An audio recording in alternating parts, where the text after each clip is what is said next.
taong 2015. Madaling araw sa Barangay San Isidro, Santas Marcela, Apayao. Tahimik ang buong lugar, maliban sa iilang aso na paminsan-minsang tumatahol. Malalayo ang pagitan ng mga bahay, karamihan gawa sa kahoy at yero. Wala halos dumaraan sa kalsada pag oras na ganito.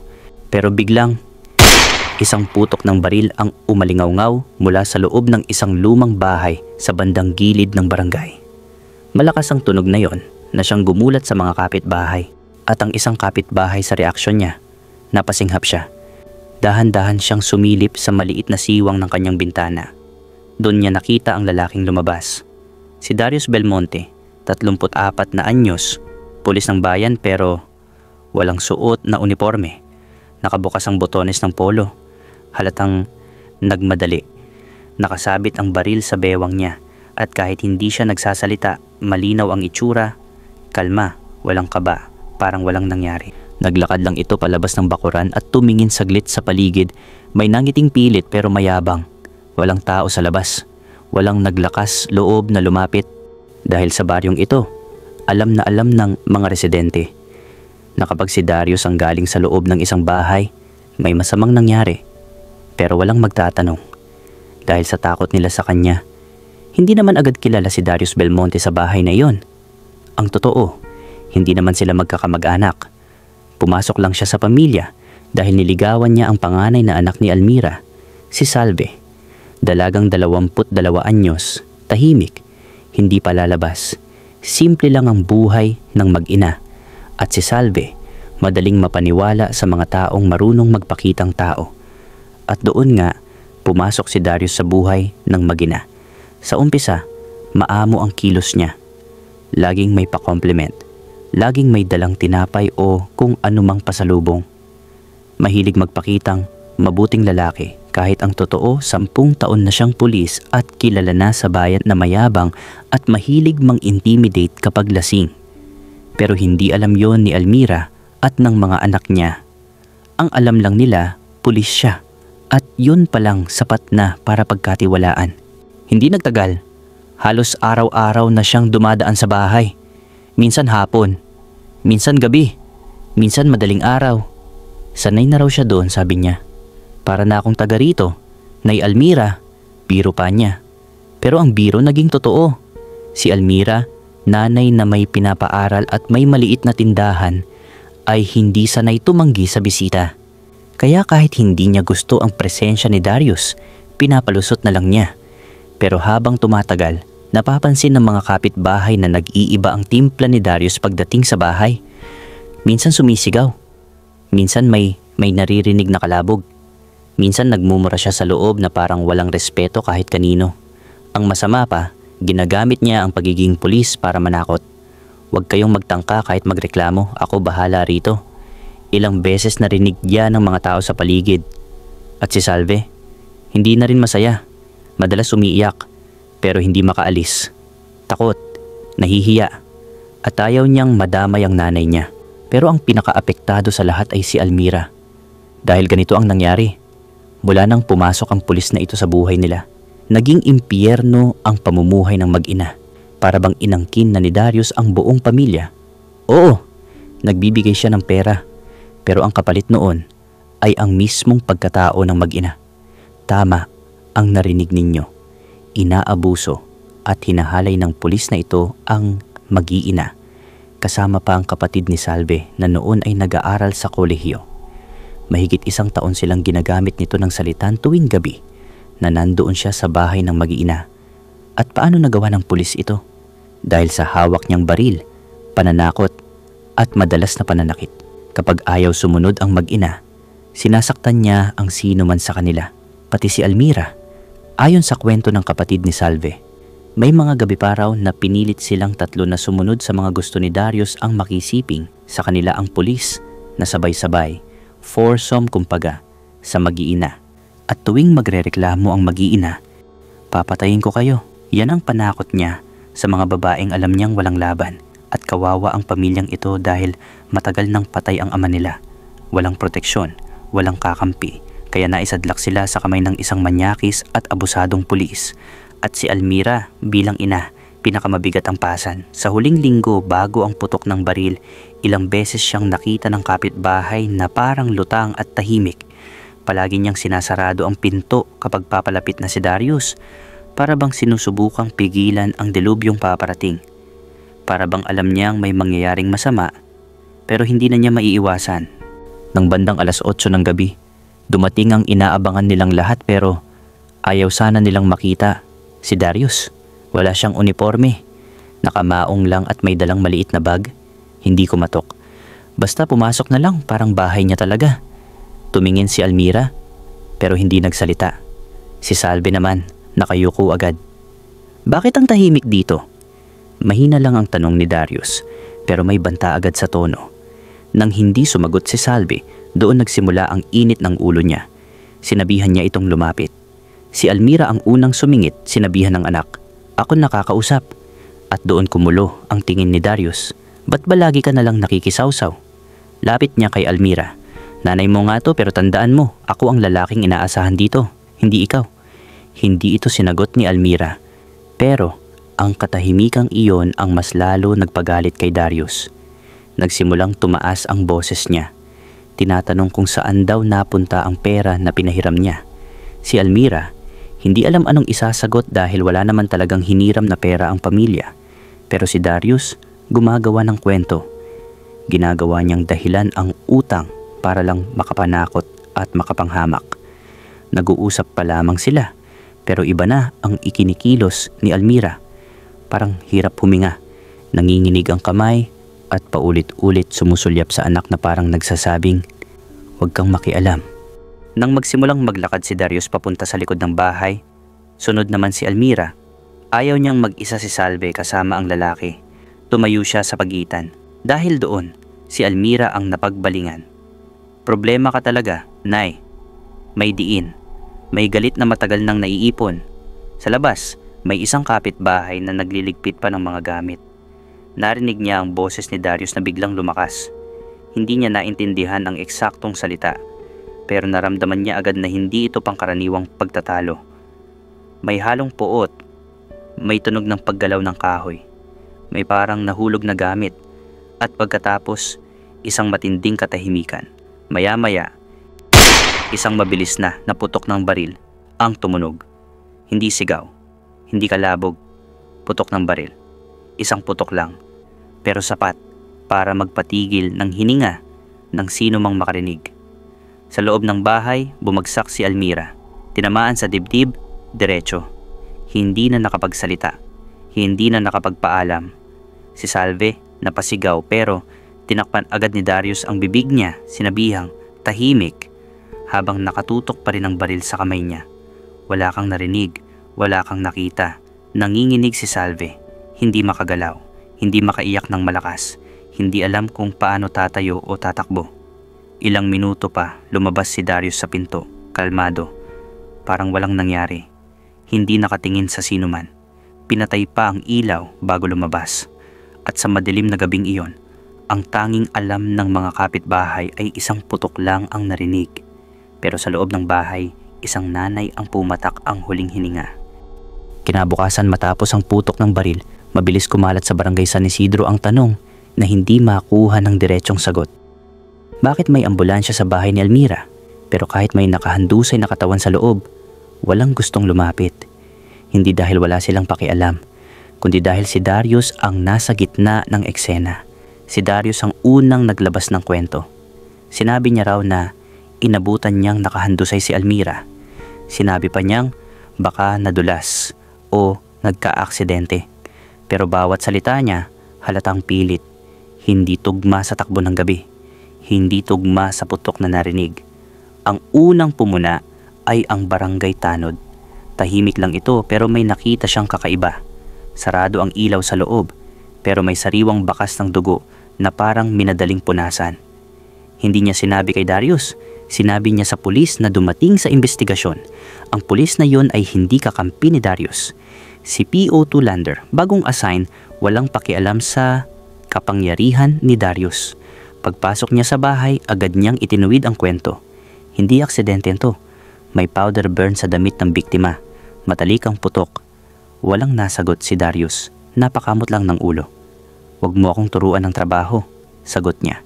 Pero halatang ninenerbiyos. Samantala, may isang kapitbahay na biglang nag-text sa barangay. Ayaw magpakilala, pero malinaw ang mensahe. Ako ang nakarinig, isa lang ang putok. Tapos nakita ko siyang lumabas.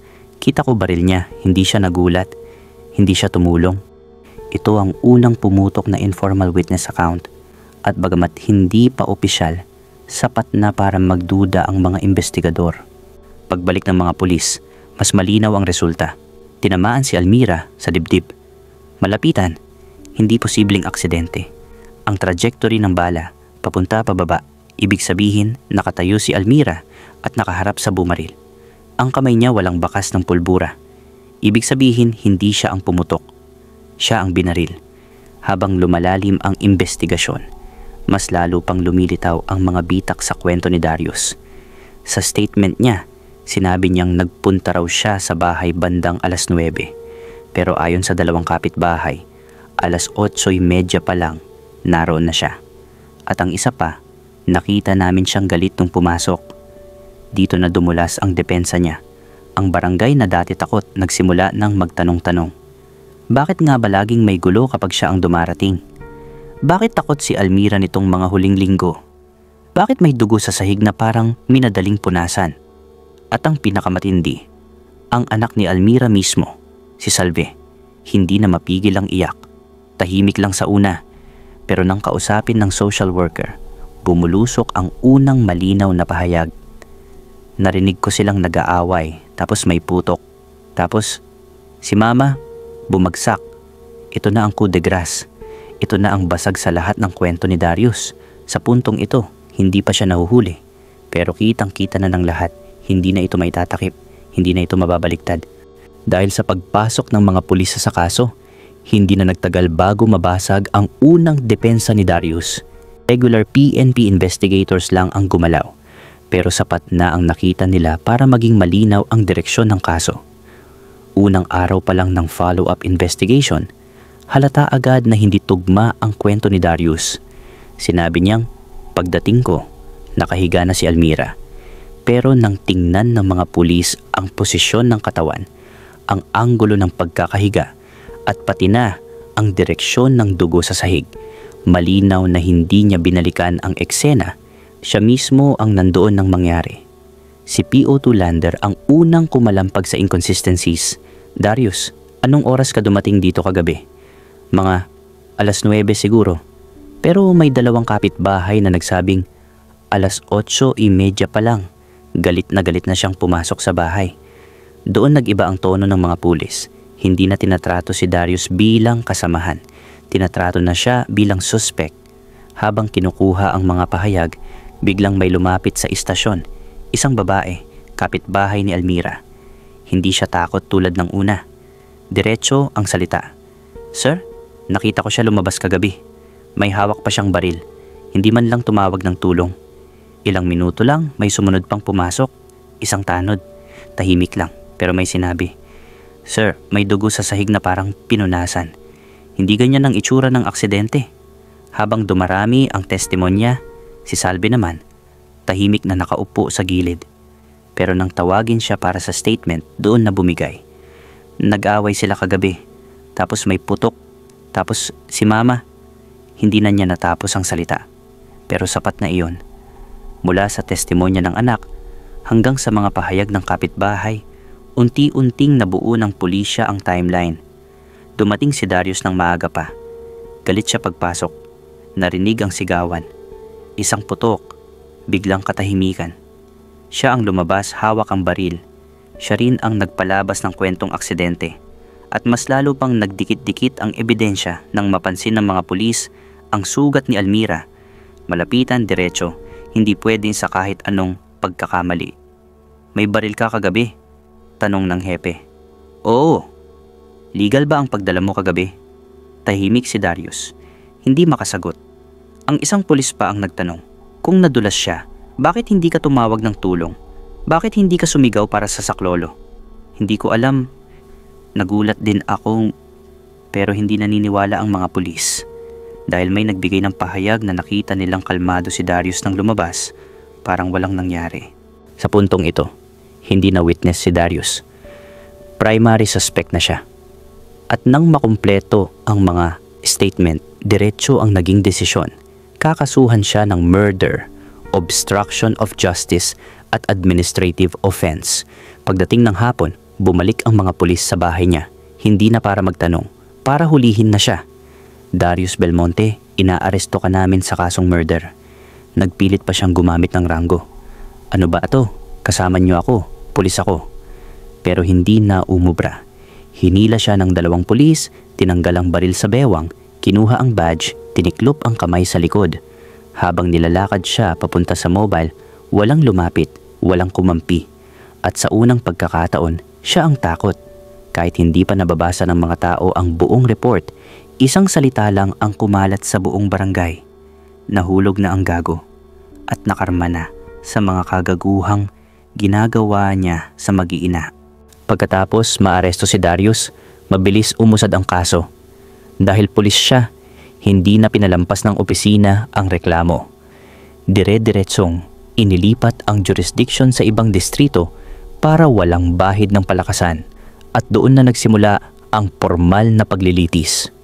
Unang araw pa lang ng hearing, malinaw na hindi kakampi ang korte sa kanya. Hindi dahil pulis siya, kundi dahil solid ang testimonya at ebidensya laban sa kanya. Sa witness stand, unang tumayo si Salve. Tahimik siya, pero diretsong sumagot sa bawat tanong. Nakita ko silang nag-aaway bago ang putok. Siya lang ang nasa loob kasama ni Mama. Walang pag-aalinlangan, walang pagsingit, plain facts lang. Sunod ang kapitbahay. Narinig ko ang putok. Paglabas niya, hawak ang baril. Hindi siya nagtanong ng tulong. Wala siyang ginawa. Sumunod pa ang tanod, bit-bit ang mismong sketch ng bahay. May dugo pong nalinis, kita ang marka. Hindi aksidente yon. Habang lumalabas isa-isa ang testimonya, nakaupo si Darius, nanginginig ang tuhod. Hindi niya maipagpilitan ang kwento niyang aksidente. Hindi tugma kahit saan. Hindi pasado sa kahit anong anggulo. Lahat ng salaysay ng witnesses, iisa ang direksyon. Noong huli siyang tinawag bilang akusado, paiba-iba pa rin ang sagot. Hindi ko na maalala. Hindi ako ang bumaril. Pagdating ko, patay na. Pero bawat statement niya, binabangga ng korte sa mga pahayag ng witnesses. At doon lumabas ang pinakasimple pero pinakamatinding linya ng hukom. Kung hindi ikaw ang bumaril, bakit hawak mo ang baril paglabas mo? At bakit hindi ka tumawag ng saklolo?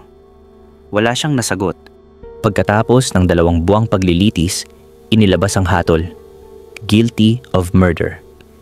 Guilty of obstruction of justice. Guilty of multiple counts of rape. Dahil lumabas sa korte ang mga pahayag ng magkapatid tungkol sa matagal na pang-aabuso na ginawa niya habang ginagamit ang baril para manakot. Guilty of grave threats at physical injuries base sa mga medical record at testimonya. Pinatawan siya ng sunod-sunod na sentensya. Para sa kasong murder, ang parusa ay reclusion perpetua. Bawat kaso ay may katapat na reclusion temporal hanggang reclusion perpetua. At hiwa-hiwalay itong bibilangin. Hindi sabay-sabay, hindi pinagsama. Ibig sabihin, bawat krimen may sariling taon ng pagkakakulong. Para sa obstruction of justice, may karagdagang taon ng kulong. Para sa grave threats at physical injuries, may dagdag pang taon at multa. Dahil magkakahiwalay ang sentensya sa bawat kaso, lumampas sa 80 taon ang kabuuang hatol. Higit pa sa kaya ng isang tao. Kahit anong appeal, kahit anong pagmamakaawa, o kahit anong technicality, hindi na niya maaabot ang kalayaan habang buhay. Wala siyang special consideration. Wala siyang parol. Wala siyang bawas sentensya. Bukod sa pagkakakulong, inatasan siyang magbayad ng danyos sa pamilya ni Almira para sa libing, gastos sa pag-aaral ng mga anak, trauma na dinanas nila, at pagkawala ng breadwinner sa bahay.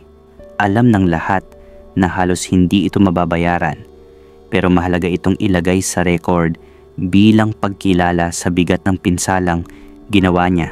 Mula sa araw na iyon, opisyal na tinanggal si Darius sa serbisyo, tinanggalan ng ranggo, at idineklarang hindi na maaaring magtrabaho bilang pulis o empleyado ng gobyerno habang buhay.